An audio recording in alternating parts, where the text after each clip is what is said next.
अब सभी का आपके अपने YouTube चैनल मेरा घर मेरा स्कूल में बहुत बहुत स्वागत है। और आज हम देखने वाले हैं क्लास 6 के लिए। यहाँ पर हमारा सब्जेक्ट होगा मैथ्स का, और मैथ्स में चैप्टर 2 जो कि अध्याय 2 हमारा चल रहा है, और उसमें हम देखने वाले हैं पूर्ण संख्याओं से संबंधित एक्सरसाइज 2.3। तो अभ्यास प्रश्नावली यहाँ पर 2.3 होगी, और इससे संबंधित किस प्रकार के सवाल हैं चलिए देखते हैं। देखिए फर्स्ट क्वेश्चन है यहाँ पर, निम्नलिखित में से किससे शून्य निरूपित नहीं होता है। पहला प्रश्न है हमारा, यहाँ पर 4 विकल्प के रूप में हमें उत्तर का चयन करना है। ए, बी, सी और डी 4 विकल्प दिए हैं। तो सबसे पहले यहाँ पर आपको प्रश्न समझना है कि किससे शून्य निरूपित नहीं होगा। कहने का मतलब है कि आप इन चारों में से किसे हल करेंगे और आपका उत्तर शून्य नहीं आएगा। तो बहुत ही सिंपल सा क्वेश्चन है। जैसे देखिए आप ए वाले को देखते हैं कि जब आप 1 में 0 जोड़ते हैं, शून्य जोड़ते हैं, तो आपका उत्तर कितना आता है? 1 आता है। तो पहला ऑप्शन ही यहाँ पर हमारा उत्तर हो जाएगा कि ए वाला जो होगा 1 + 0, इससे शून्य निरूपित नहीं होगा। अब बी वाले को देखेंगे, बी वाले में 0 × 0 करेंगे तो उत्तर कितना आएगा? 0 आएगा। सी वाले ऑप्शन को देखते हैं तो सी वाले में आप देखेंगे 0 में आप 2 का भाग लगाएंगे तो भी उत्तर आपका शून्य हो जाएगा, शून्य निरूपित इससे होगा। और डी वाले में जब आप 10 में से 10 घटाएंगे 0 आएगा, 0 में 2 का भाग लगाएंगे फिर शून्य आ जाएगा। तो देखिए 3 विकल्प जो है जिनसे यहाँ पर शून्य निरूपित होता है, और पहले विकल्प से शून्य निरूपित नहीं होता है। रीजन आप यहाँ पर समझ चुके हैं, उसका कारण आप जान चुके हैं। चलिए बढ़ते हैं अगले क्वेश्चन की ओर। और अगला जो क्वेश्चन है हमारा, यदि 2 पूर्ण संख्याओं का गुणनफल 0 है। अब देखिए पहले यहाँ पर आपको समझना है कि पूर्ण संख्याएं कौन कौन सी होती है। तो पूर्ण संख्याएं जैसे कि हम 1, 2, 3, 4, 5 से लेकर जितनी भी संख्याएं होती है उसमें 0 भी शामिल है। तो कहने का मतलब है कि इस 0 से जब हम शुरू कर देते हैं तो 0, 1, 2, 3, 4 इस प्रकार से जितने भी आगे बढ़ जाएं वो सब पूर्ण संख्याएं होती है। तो किन्हीं भी 2 पूर्ण संख्याओं का गुणनफल 0 है। तो देखिए 0 कब आ सकता है ये आपको जानना है। तथा तो क्या हम कह सकते हैं कि इनमें से एक या दोनों ही 0 होने चाहिए? उदाहरण देकर अपने उत्तर की पुष्टि कीजिए। अब देखिए आपको 2 संख्याएं लेना है। मान लीजिए कि आप जैसे कि 1 × 0 लेते हैं तो उत्तर क्या आएगा? 0 आएगा।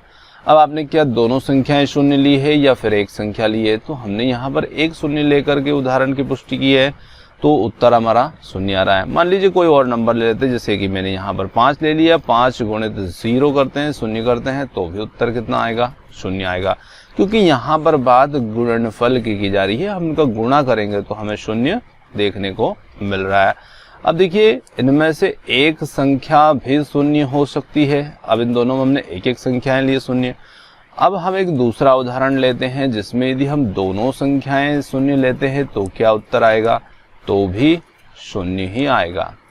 तो देखिए इसमें से एक या दोनों ही 0 होने चाहिए। तो या तो एक भी 0 होगा तो भी उत्तर 0 जाएगा, या फिर दोनों ही 0 होंगे तो भी आ जाएगा। तो इस प्रकार हम कोई भी उदाहरण यहाँ पर दे करके इस प्रश्न का उत्तर दे सकते हैं। चलिए बढ़ते हैं अगले क्वेश्चन की ओर, थर्ड वाले क्वेश्चन की ओर। देखिए थर्ड वाला क्वेश्चन है, यदि 2 पूर्ण संख्याओं का गुणनफल 1 है। अब आपको गुणनफल का उत्तर 1 लेके आना है। तो क्या हम कह सकते हैं कि इनमें से एक या दोनों ही 1 के बराबर होना चाहिए? तो देखिए अभी हमने देखा था जैसे कि मान लिया जाए कि 5 × 1 करेंगे तो यहाँ पर उत्तर 1 नहीं आएगा, यहाँ पर उत्तर आएगा 5, क्योंकि अब 1 का गुणा हो रहा है, वहाँ 0 का हो रहा था तो 0 आ रहा था। तो अब देखिए कि हम गुणनफल 2 पूर्ण संख्याएं भी ले और उनका गुणनफल 1 भी ले आए, तो इसके लिए तो सिर्फ एक शर्त हो सकती है कि यदि हम दोनों ही संख्याएं 1 लेंगे तो ही गुणनफल 1 आ सकता है, अन्यथा गुणनफल 1 नहीं आ सकता है। अब जैसे मान लीजिए कि 4 × 1 करते हैं तो उत्तर हमारा कितना आएगा? 4 आएगा, ना कि 1 आएगा। तो इसके लिए सिर्फ हमारे लिए यहाँ पर हो सकती है संख्याएं दोनों ही 1 के बराबर। तो यहाँ पर हम लिख सकते हैं कि इसके लिए ज़रूरी है कि जो दोनों ही संख्याएं हैं, दोनों संख्याएं ही 1 होना चाहिए या 1 के बराबर होना चाहिए। तो दोनों संख्याएं 1 के बराबर होना चाहिए, तभी हम यहाँ पर उत्तर 1 ला सकते हैं। चलिए अगले क्वेश्चन की ओर बढ़ते हैं। देखिए अगला जो क्वेश्चन है हमारा वो है यहाँ पर वितरण विधि से ज्ञात कीजिए। अब वितरण विधि से ज्ञात करना है इनका गुणनफल। अब देखिए वितरण विधि क्या होती है, ये आपने पहले भी कुछ सवाल इसके देखे होंगे, और आपने नहीं देखे तो आप यहाँ पर देख करके इसे समझ सकते हैं। देखिए पहले क्वेश्चन की यहाँ पर बात करते हैं कि 728 में हमें गुणा करना है 101 का। तो देखिए जैसे कि हमने यहाँ पर लिया 728 और गुणित 101, तो इन दोनों में से हम किसी भी एक संख्या को वितरित कर देते हैं, इसे टुकड़ों में बांट देते हैं, और जब टुकड़ों में बांट देते हैं तो यही गुण कहलाता है वितरण विधि। अब देखिए जैसे कि यहाँ पर 728 है, तो 728 को तो बांटना हमारे लिए थोड़ा ज़्यादा मुश्किल हो सकता है, तो हमने 101 को बांट दिया दो संख्याओं में, 100 प्लस 1 में। तो देखिए 101 को हमने बांटा है इस रूप में, तो ये इसके लिए वितरण का काम हो गया, वितरण विधि बन गई। अब हम 728 का 100 में भी गुणा करेंगे और 1 में भी करेंगे। तो देखिए 728 का जब हम 100 में गुणा करते हैं तो बहुत ही आसान हो जाता है, क्योंकि 728 होगा हमारा, इसमें सिर्फ पीछे 2 शून्य लगा देते हैं, तो ये 100 का गुणा हो गया। अब मैंने इसका गुणा इसमें कर दिया है, और प्लस 1 में करेंगे तो 728 ही आएगा।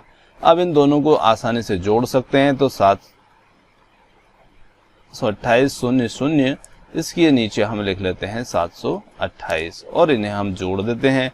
तो 8 2 और 8 और 7 15 का 5 हासिल 1 2 और 1 3 और 7 का 7 ही 7। तो यहाँ पर हमारा उत्तर बन जाता है 73,528, जिसे हम बहुत आसानी से इस प्रकार से वितरण विधि के माध्यम से ज्ञात कर सकते हैं। चलिए अगले क्वेश्चन की ओर बढ़ते हैं, बी वाले क्वेश्चन की। देखिए बी वाले क्वेश्चन के अंदर है, यहाँ पर बी वाला जो क्वेश्चन है हमारा 5437, और इसमें हमें गुणा करना है 1001 का। तो देखिए कौन सी संख्या को वितरित करना आपके लिए ज़्यादा आसान है, आप उसका चयन यहाँ पर कीजिए। तो हमें 1001 को बहुत आसानी से बांट सकते हैं, और उसका गुणा भी हमें सरल पड़ेगा। तो यहाँ पर हमने इसे बांट दिया 1000 प्लस 1 में, और यहाँ पर 5437 वैसा का वैसा ही लिख दिया। अब देखिए इसका गुणा आपको इसमें भी करना है और 1 में भी करना है, दोनों को करके और जोड़ देना है, आपका उत्तर आ जाएगा। तो यहाँ पर इसका गुणा हम 1000 में करेंगे, तो 1000 में कितने जीरो हैं, 3, तो डायरेक्ट इसके पीछे लगाइए और उत्तर बनाइए 5437 और 000, ये हमने कर दिया 1000 का गुणा, और 1 में जब गुणा करेंगे तो वही संख्या प्राप्त होगी 5437। अब आपको ऐसे जोड़ने में परेशानी होती है तो आप सीधे इसके नीचे लिख सकते हैं इसको, और इसके नीचे लिख करके बहुत ही आसानी से फिर आप इनको जोड़ सकते हैं। तो देखिए मैं यहाँ पर इनके नीचे लिख लेता हूँ ताकि आपको कंफ्यूजन ना रहे कि जोड़ा कैसे गया है। तो आप डायरेक्टली भी जोड़ सकते हैं। तो 5437 जो था वैसा का वैसा, 3 जीरो है ये। अब इसके नीचे जब आप लिखते हैं तो आपको ज़रूर ध्यान रखना है कि आपको पीछे से इनको सीध में ही लिखना है, जैसे कि ये लिखा है ना, ये। अब आप इन्हें जोड़िए, आप यहाँ से लिखने की गलती ना करें। 7 3 4 है ना, 4 और 7 5 12 का 2 हासिल आया, 1 3 और 1 4 और 4 और ये 5। तो यहाँ पर हमारा उत्तर बन गया 5 4 4 2 4 3 7, है ना। सैकड़ा, हजार, 10,000, लाख, 10 लाख, 54 लाख 42,437। तो ये हमारा उत्तर हो जाएगा 54,42,437। चलिए ये हो गया हमारा बी वाला क्वेश्चन। अब यहाँ पर कर लेते हैं हम सी वाले क्वेश्चन को हल। देखिए सी वाला जो क्वेश्चन है इसमें है 824 और इसमें गुणा करना है 25 का। तो आप 25 को बहुत आसानी से बांट सकते हैं। तो 824 गुणित यहाँ पर लिखा 20 प्लस 5। अब देखिए जब 100 वाली स्थिति ना हो, 10 वाली स्थिति ना हो, तो अब जो भी संख्या है उसे आप भी बांट सकते, कोई दिक्कत नहीं। बस आपको गुणा करने में यहाँ पर आसानी होना चाहिए, ये बात आपको ध्यान रखना है। आप किसी भी संख्या को वितरित कर सकते हैं, ऐसा जरूरी नहीं कि मैं इसे कर रहा हूँ आप इसी को करें, पर जहां आपको सरल पड़े आप उसे कीजिए। देखिए अब 824 का पहले 20 में गुणा कीजिए और फिर 5 में कर दीजिए, और दोनों के बीच में यहाँ पर प्लस है तो फिर प्लस कर दीजिएगा। तो 824 को मैं यहाँ लिख लेता हूँ 824 गुणित 20 और प्लस 824 गुणित 5। अब देखिए इसमें गुणा करेंगे तो शून्य का तो मैं शून्य लगा देता हूँ और 2 का गुणा करते जाता हूँ। तो 2 चुके 8 और 2 दूनी 4 और 2 8 16। तो ये बन गया यहाँ पर हमारे लिए 16,480 और प्लस 5 का गुणा करेंगे। 5 चुके 20 के शून्य, हासिल आया 2 और 5 दूनी 10 और 2 12 का 2 हासिल 1, 5 8 40 और हासिल आया था हमें 1 41। तो ये बन गया 4120। अब इन दोनों को जोड़ लेते हैं तो 16,480 और प्लस 4,120 जोड़ देते हैं 0, 8 2 10 की 0 हासिल 1, 4 1 5 और 1 हासिल का 6, 6 4 10 की 0 हासिल 1, 1 और 1 2, 20,600। तो यहाँ पर उत्तर बन गया हमारा 20,600। चलिए अब देखते हैं हम यहाँ पर डी वाले क्वेश्चन को सॉल्व करके।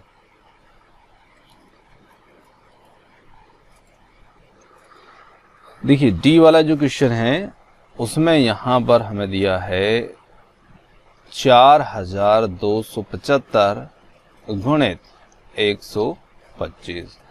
अब देखिए 125 को आप दो तरीके से बांट सकते हैं, या तो 100 और 25 के रूप में, या फिर आप इसे और भी ज़्यादा वितरित कर सकते हैं, जैसे कि 100 प्लस 20 प्लस 5। जो भी आपके लिए सरल पड़े आप वो कर सकते हैं, ऐसी कोई बात नहीं है। चलिए करते हैं वितरित। देखिए तो जैसे हमने यहाँ पर 4,275 वैसे ही लिखा गुणे। चलिए वैसे 3 संख्याओं में बांट देता हूँ, जैसे कि 100 प्लस 20 प्लस 5। 3 संख्याओं में बांटेंगे तो ये बात ध्यान रखना कि आपको तीनों में ही गुणा करना होगा इस संख्या का, है ना, और फिर इसे जोड़ना होगा। तो देखिए 100 का गुणा तो बहुत आसान है, तो 4,275 और मैंने गुणित किया यहाँ पर 100 लिखा है, पहले गुणा नहीं किया है। फिर 4,275 गुणित 20 और प्लस 4,275 गुणित 5। अब देखिए इनका गुणा आप कर सकते हैं यहाँ पर, तो 100 का गुणा करेंगे। देखिए तो 4,275 वैसा का वैसा, सिर्फ 2 शून्य यहाँ पर इसमें लग जाएंगे।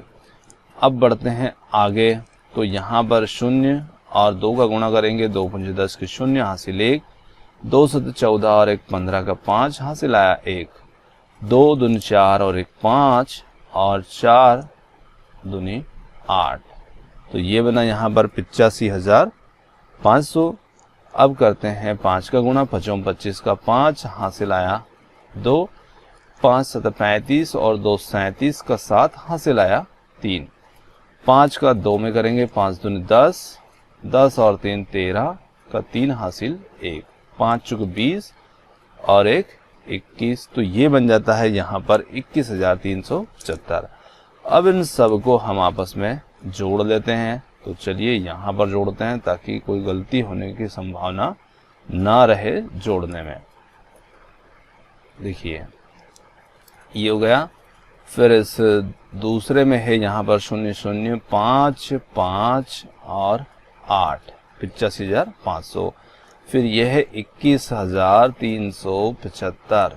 तो इन्हें जोड़े, ये 5 का 5 7 और 5 3 8 और 5 5 10 और 3 13, 13 का 3 हासिल, 1 7 और 1 8 हासिल का, 8 5 13, 13 और 1 14, 14 का 4 हासिल आया, 1 2 और 8 10, 2 12 और 1 हासिल का 13 का 3 हासिल, 1 4 और 1 5। तो ये बन जाती है संख्या 5,34,375। तो 5,34,375 ये हमारा इसमें उत्तर आ जाएगा। चलिए अब देखते हैं ई वाले को, और ई वाले को भी इसी विधि से हमें हल करना है। चलिए देखिए ई वाला जो है, यहाँ पर ई वाले के अंदर दिया है हमें 504 और गुणित इसमें दिया है 35। अब देखिए आप चाहे तो 504 को बांटे या फिर आप 35 को भी बांट सकते हैं। दोनों में से जो आपको सरल पड़े आप उसे बांट सकते हैं।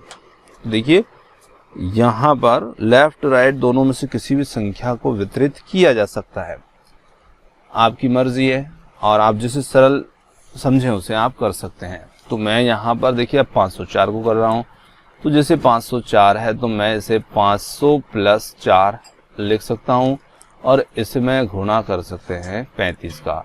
फिर वही बात होगी कि 35 का इसमें भी करें और 35 का इसमें भी करें और फिर इन्हें जोड़ दें।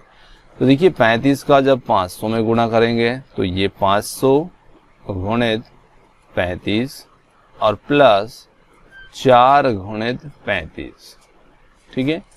तो देखिए 2 0 हैं तो 2 तो आप डायरेक्टली लगा लीजिए ये। अब 5 का गुणा कर लीजिए, 5 25 का 5 हासिल आया 2, और 5 3 15 और 2 17। तो ये बन जाता है यहाँ पर 17,500 बन गया। देखिए गुणा करने का तरीका अपना अपना हो सकता है, मैं थोड़ा यहाँ पर मेरे तरीके से कर रहा हूँ, आप इधर से शुरू करके भी कर सकते हैं। चलिए अब देखिए 35 का 4 में गुणा करेंगे तो देखिए 35 दूनी 70 होता है और 35 चौको 140 हो जाएगा। तो इनका गुणा करेंगे तो आएगा 140। तो यहाँ पर इन दोनों को हम जोड़ लेते हैं, 17,500 को और 140 को जोड़ेंगे, 0 4 6 7 1, 17,640 ये बन गया हमारा उत्तर। तो इस प्रकार से हम वितरण विधि का उपयोग करके इन सभी के उत्तर ज्ञात कर सकते हैं। चलिए बढ़ते हैं अगले क्वेश्चन की ओर।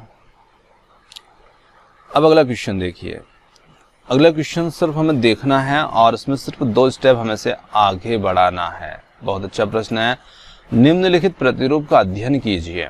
अब प्रतिरूप को समझिएगा, जैसे कि 1 का गुणा कर रहे हैं 8 में तो 8 आएगा, और उसमें 1 जोड़ते हैं तो 9 आएगा। तो यहाँ पर देखिए 1 गुणित 8 किया तो और उसमें 1 जोड़ा तो 9 आया। अब हमने यहाँ पर 2 संख्या ले ली, 1 और 2, और इनसे बन जाता है 12। तो 12 का 8 में गुणा कर रहे हैं तो 12 × 96 होगा, और 96 में 2 जोड़ेंगे तो 9 के बाद उससे नीचे की संख्या 8 भी यहाँ पर शामिल हो गई है ना। मतलब 9 से नीचे घटते क्रम आ रहे हैं। तो 9 और 8 2 संख्याओं में उत्तर आया 98। अब देखिए यहाँ पर हमने 3 संख्याएं ली, 1 2 3, मतलब कि 123 लिया। 123 में 8 का गुणा किया और 3 जोड़ा। देखिए यहाँ पर 1 जोड़ा था तो 1 संख्या थी, 2 संख्याएं ली हमने यहाँ पर, मतलब 2 अंकों की संख्या ली, 2 जोड़ा तो 2 अंकों में उत्तर आया। 3 अंकों की संख्या ली, 3 जोड़ा तो 3 अंकों में उत्तर आ रहा है। 4 अंकों की संख्या ली, 8 में गुणा किया, 4 जोड़ा, 4 अंकों में उत्तर आ रहा है, और उत्तर भी एक घटते क्रम में आ रहा है, जैसे 9 8 7 6। यहाँ पर देखिए अगले में यहाँ पर हमने 5 अंकों की संख्या ली, 1 2 3 4 5, बिल्कुल क्रम से ली, 8 का गुणा किया और 5 जोड़ा, तो उत्तर हमारा 9 8 7 6 5 आया। तो अब इसके आगे क्या हो सकता है, तो इसके आगे के 2 पैटर्न हमें प्रतिरूप इसमें लिखना है। तो देखिए अब हम संख्या लेते हैं यहाँ पर 1 2 3 4 5 और 6। 8 का गुणा करेंगे, हम गुणा नहीं करेंगे तब भी उत्तर लिख देंगे। देखिए 8 और प्लस हमने किया 6। अब देखिए मैं गुणा नहीं कर रहा हूँ, फिर भी यहाँ पर उत्तर लिख सकते हैं क्योंकि हमें इसी पैटर्न में आगे चले जाना है। तो यहाँ पर 9 8 7 6 5 और हम जाएंगे 4 तक। तो हमारा अगला पैटर्न बन जाएगा ये। अब हमारा उत्तर 4 तक पहुंच गया क्योंकि हमने इसमें 6 संख्याएं जोड़ी है और 6 अंक में ही उत्तर आ रहा है। चलिए इसके आगे क्या हो सकता है, तो 1 2 3 4 5 6 और 7 ले लिया, 8 का गुणा किया, जो भी उत्तर आएगा वो हमें पता है। अब यहाँ पर हमें 7 जोड़ना है क्योंकि अभी हमने 6 जोड़ा था।